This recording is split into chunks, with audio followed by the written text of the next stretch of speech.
سوچیے، جب ایک نبی اپنی قوم کے پاس واپس آئے اور انہیں بچھڑے کے سامنے جھکتے دیکھے تو اس کے دل پر کیا گزری ہوگی۔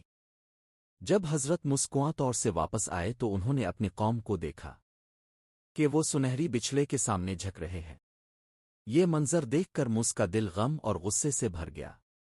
انہوں نے فوراً اپنے بھائی حضرت ہارون سے پوچھا، جب تم نے دیکھا کہ یہ لوگ گمراہ ہو رہے ہیں تو تم نے انہیں سختی سے کیوں نہ روکا؟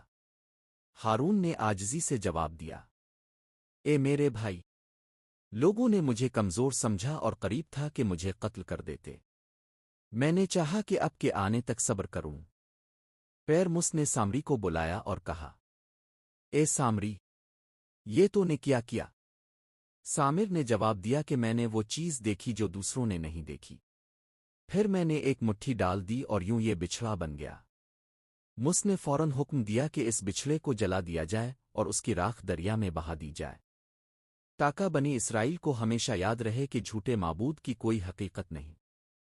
پیر سامری کو سزا دی گئی اور اسے قوم سے الگ کر دیا گیا۔